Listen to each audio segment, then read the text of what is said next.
اعوذ باللہ من الشیطان الرجیم بسم اللہ الرحمن الرحیم۔ برادران عزیز و معزز خواتین، آج کی ہماری اس نشست میں خاموشی اور کم گوئی پر روشنی ڈالی جائے گی۔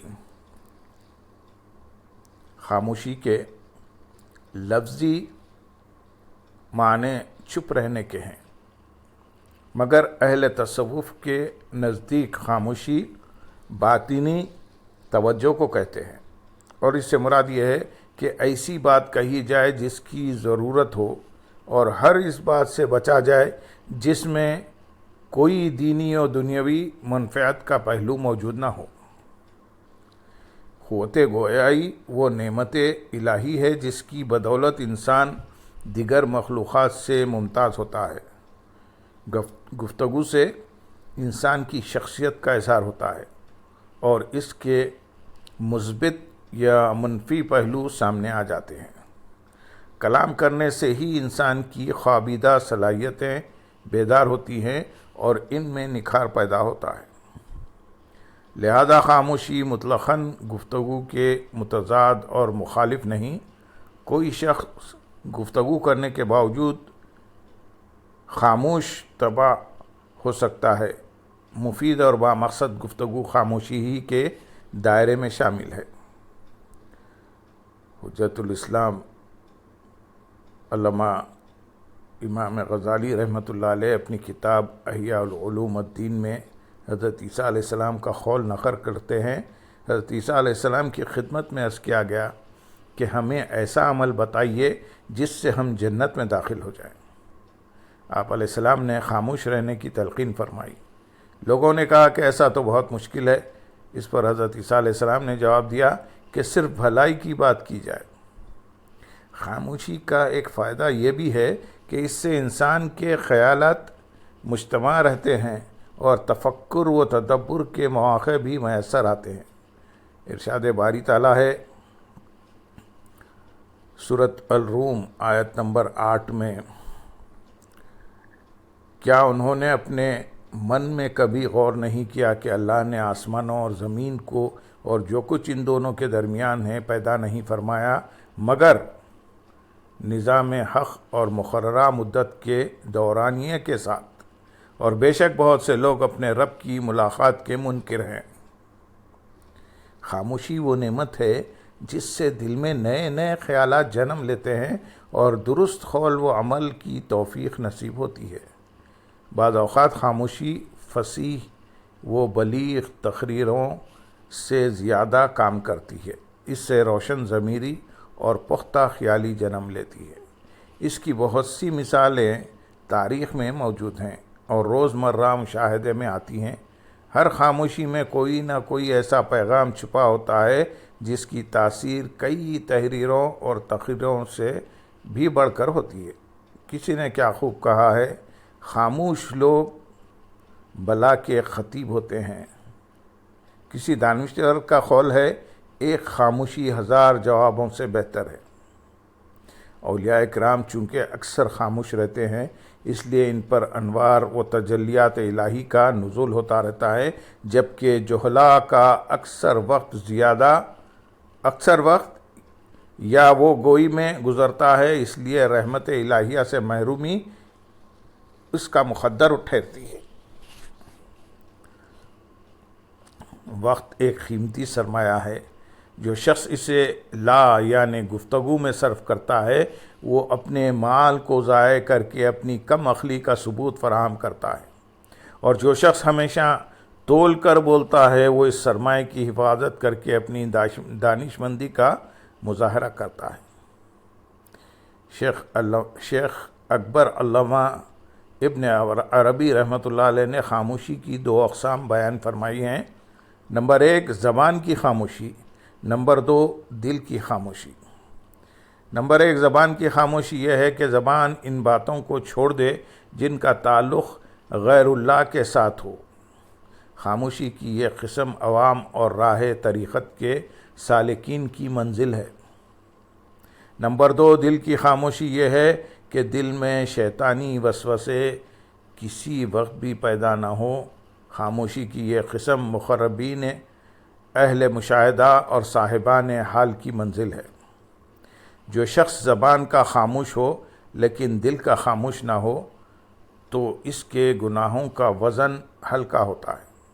جس شخص کا دل خاموش ہو لیکن زبان خاموش نہ ہو تو وہ جب بھی بولے گا حکمت و دانائی کی بات کرے گا۔ جس شخص کی زبان اور دل دونوں خاموش ہوں اس پر مخفی اسرار کھلتے اور تجلیات ربانی وارد ہوتی ہے۔ ایسا شخص جس کی نہ زبان خاموش رہے اور نہ دل شیطان کا غلام اور تابع ہوتا ہے۔ حضور داتا گنج بخش رحمۃ اللہ علیہ اپنی کتاب کشف المحجوب میں لکھتے ہیں، کلام کی دو اقسام ہیں، ایک کلام حق ہے اور دوسرا کلام باطل۔ سکوت بھی دو طرح کے ہیں، ایک سکوت حصول مقصد کے لیے اور دوسرا سکوت غفلت کی وجہ سے۔ حضرت علی حجوری علیہ رحمہ اس حوالے سے ایک حکایت نقل کرتے ہیں کہ ایک روز ابو بکر شبلی علیہ رحمہ بغداد کے ایک محلے میں جا رہے تھے کہ ایک مدعی کہہ رہا تھا خاموش رہنا بولنے سے اچھا ہے۔ حضرت شبلی رحمۃ اللہ علیہ نے اسے ٹوکا اور فرمایا تیرا خاموش رہنا بولنے سے اچھا ہے اور میرا بولنا خاموش رہنے سے بہتر ہے، کیونکہ تیرا بولنا لغو ہے اور تیری خاموشی ہزل یعنی بیہودہ بات ہے، جبکہ میرا کلام میرے سکوت سے یوں بہتر ہے کہ میرا سکوت حلم ہے اور میرا کلام علم ہے، اگر نہ کہوں تو حلیم ہوں اور اگر کہوں تو علیم ہوں۔ خاموشی بہت بڑی نعمت کا پیش خیمہ ہے، اس کے بعد اللہ تعالیٰ اپنے بندے کو صحیح علم اور راہ نجات کا شعور عطا فرماتا ہے۔ اس سے درست قول و عمل کی توفیق نصیب ہوتی ہے۔ اس کا مقصد دنیاوی گفتگو سے پرہیز کرنا اور جو کلام اللہ تعالیٰ کے ذکر سے غافل کر دے اس سے بچنا ہے۔ خاموشی سے خیالات مجتمع رہتے ہیں، وقار بلند ہوتا ہے، ذکر و فکر اور عبادت کے لیے مواقع میسر آتے ہیں، دنیا میں زبان کی آفات سے اور آخرت میں اس کے حساب سے نجات ملتی ہے۔ خاموشی اختیار کرنا انعامات الہی سے بہرہور ہونا ہے، اس بات پر خود قرآن حکیم شاہد ہے۔ اللہ سبحانہ و تعالیٰ نے جب حضرت زکریہ علیہ السلام کو بیٹے کی صورت میں بہت بڑی نعمت عطا کرنا چاہی تو انہیں خاموش رہنے کی تلقین فرمائی اور اس کے ساتھ صبح و شام تسبیح کرنے کا بھی حکم فرمایا۔ ارشاد باری تعالیٰ ہے سورۃ آل عمران آیت نمبر 41 میں، اللہ تعالیٰ نے فرمایا تمہارے لیے نشانی یہ ہے کہ تم 3 دن تک لوگوں سے سوائے اشارے کے بات نہیں کر سکو گے اور اپنے رب کو کثرت سے یاد کرو اور شام اور صبح اس کی تسبیح کرتے رہو۔ اسی طرح قرآن حکیم میں دوسرے مقام پر سورۃ مریم آیت نمبر 10 میں بھی خاموشی کا ذکر آیا ہے، جس سے اس کی فضیلت و اہمیت واضح ہوتی ہے۔ ارشاد ہوتا ہے زکریا علیہ السلام نے عرض کیا اے میرے رب میرے لیے کوئی نشانی مقرر فرما۔ ارشاد ہوا تمہاری نشانی یہ ہے کہ تم بالکل تندرست ہوتے ہوئے بھی 3 رات دن لوگوں سے کلام نہ کر سکو گے۔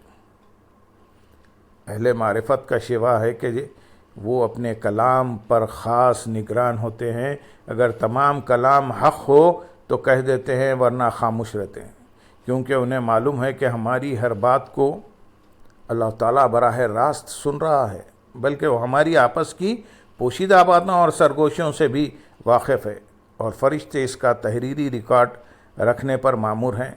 وہ انسان کے منہ سے نکلا ہوا ہر لفظ ضبط تحریر میں لاتے ہیں۔ جو لوگ اس حقیقت سے منہ پھیرتے ہیں قرآن ان کے متعلق فرماتا ہے سورۃ الزخرف آیت نمبر 80 میں ارشاد ہے کیا وہ گمان کرتے ہیں کہ ہم ان کی پوشیدہ باتیں اور ان کی سرگوشیاں نہیں سنتے؟ کیوں نہیں، ضرور سنتے ہیں، اور ہمارے بھیجے ہوئے فرشتے بھی ان کے پاس لکھ رہے ہوتے ہیں۔ کوئی بارگاہ ایسی بھی ہوتی ہے کہ جہاں خاموشی کلام سے ہزارہا درجے بہتر ہوتی ہے۔ اس کی مثال بارگاہ نبوت اور رسالت صلی اللہ علیہ وسلم ہے کہ وہاں کثرت کلام انسان کی نیکیوں کی بربادی اور اللہ تعالیٰ کی ناراضی کا سبب بنتی ہے۔ حضرت موسیٰ علیہ السلام کی قوم کا شیوا تھا کہ وہ آپ کی بارگاہ میں خاموش نہ رہتی اور ان سے طرح طرح کے سوالات کرتی رہتی۔ سورہ البقرہ میں مذکور گائے کا واقعہ اس کی ایک قابل ذکر مثال ہے۔ اللہ تعالیٰ نے امت محمدی صلی اللہ علیہ وسلم کو تنبیہ کرتے ہوئے فرمایا سورۃ البقرہ آیت نمبر 108 میں، اے مسلمانوں، کیا تم چاہتے ہو کہ تم بھی اپنے رسول صلی اللہ علیہ وسلم سے اسی طرح سوالات کرو جیسا کہ اس سے پہلے موسیٰ علیہ السلام سے سوال کیے گئے تھے؟ تو جو کوئی ایمان کے بدلے کفر حاصل کرے پس وہ واقعتاً سیدھے راستے سے بھٹک گیا۔ اس آیت کریمہ میں بارگاہ مصطفیٰ صلی اللہ علیہ وسلم کے آداب سکھائے گئے ہیں۔ یہ فرمایا گیا ہے کہ آپ صلی اللہ علیہ وسلم سے قوم میں موسیٰ علیہ السلام کی طرح بے جا سوالات نہ کیے جائیں۔ آپ صلی اللہ علیہ وسلم نور نبوت سے تمہارے مسائل کو تم سے بہتر جانتے ہیں۔ وہ تمہارے سوال کیے بغیر ہی ان کے بارے میں تمہاری رہنمائی فرما دیں گے۔ لہذا بارگاہ رسالت میں ادب کے ساتھ خاموش بیٹھے رہو، اسی میں تمہارے ایمان کی سلامتی ہے۔ قرآن مجید نے سورۃ الحجرات کی ابتدائی آیات میں بھی بارگاہ مصطفیٰ صلی اللہ علیہ وسلم کے آداب تفصیل سے بیان کیے ہیں۔ قلت کلام اس بارگاہ کا اولین ادب ہے۔ بقول کسی کے آسمان کے نیچے ایک بارگاہ ادب عرش سے بھی زیادہ نازک ہے، جہاں حضرت جنید علیہ الرحمہ اور بایزید علیہ الرحمہ جیسی ہستیاں بھی دم بخود حاضر ہوتی ہیں۔ احادیث مبارکہ کے مطالعے سے واضح ہے کہ قوت گویائی جتنی بڑی نعمت ہے اتنی ہی بڑی خرابی کا پیش خیمہ بھی بن سکتی ہے۔ اس لیے حضور نبی اکرم صلی اللہ علیہ وسلم نے یا وہ گوئی اور لا یعنی گفتگو سے منع فرمایا ہے اور خاموشی و کم گوئی پر زور دیا ہے۔ اس موضوع پر کثیر تعداد میں احادیث وارد ہوئی ہیں جس سے اس کی اہمیت و فضیلت روز روشن کی طرح عیاں ہو جاتی ہے۔ ہم یہاں چند احادیث مبارکہ سے اپنی بات واضح کریں گے۔ حضرت ابو ہریرہ رضی اللہ تعالیٰ عنہ سے مروی ہے کہ حضور نبی اکرم صلی اللہ علیہ وسلم نے فرمایا، جو اللہ اور قیامت کے دن پر ایمان رکھتا ہے اسے چاہیے کہ اچھی بات منہ سے نکالے یا خاموش رہے۔ حضرت انس رضی اللہ تعالیٰ عنہ سے مروی ہے کہ حضور نبی اکرم صلی اللہ علیہ وسلم نے فرمایا، خاموشی سراسر حکمتوں کا نام ہے مگر اسے اختیار کرنے والے بہت کم ہیں۔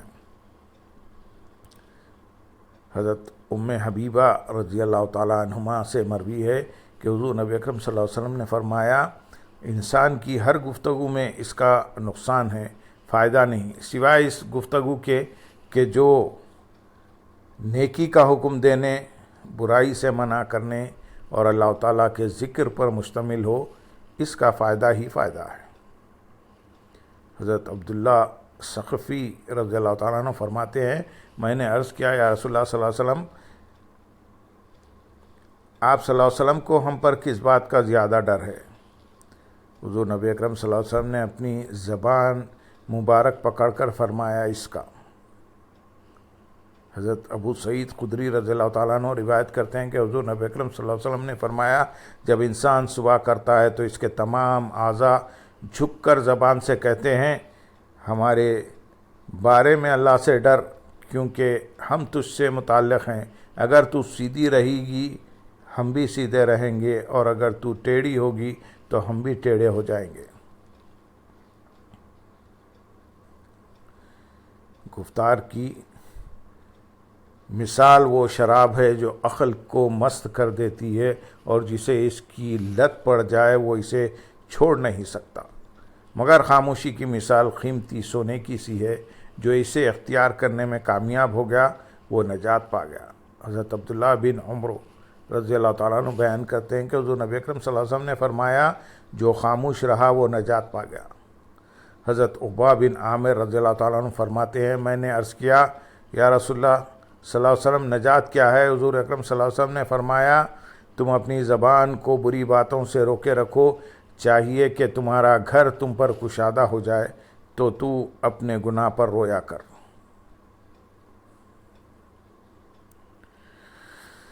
حضرت سہیل بن سعد رضی اللہ تعالیٰ عنہ روایت کرتے ہیں کہ حضور نبی اکرم صلی اللہ علیہ وسلم نے ارشاد فرمایا، جو مجھے اس کی ضمانت دے جو دونوں جبڑوں کے درمیان ہیں یعنی زبان کی، اور اس کی جو دونوں ٹانگوں کے درمیان ہیں یعنی شرمگاہ کی، تو میں اسے جنت کی ضمانت دیتا ہوں۔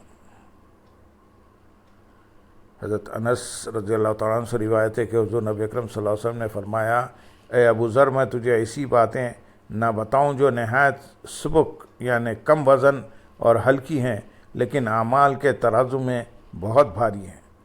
حضرت ابو ذر رضی اللہ تعالیٰ عنہ نے عرض کی، جی ہاں ضرور فرمائیے۔ آپ صلی اللہ علیہ وسلم نے فرمایا، طویل خاموشی اور خوش خلقی، قسم ہے اس ذات کی جس کے قبضہ قدرت میں میری جان ہے، ان دو خصلتوں سے بہتر مخلوق کے لیے کوئی کام نہیں ہے۔ حضرت صفوان بن سلیم رضی اللہ تعالیٰ عنہ سے مروی ہے کہ حضور نبی اکرم صلی اللہ علیہ وسلم نے فرمایا، کیا میں تمہیں ایسی عبادت نہ بتاؤں جو سب سے زیادہ آسان اور بدن پر زیادہ ہلکی پھلکی ہے؟ فرمایا، وہ خاموشی اور اچھے اخلاق ہیں۔ اللہم صلی علی سیدنا محمد وعلی آل سیدنا محمد وبارک وسلم، وآخر دعوانا ان الحمد للہ رب العالمین۔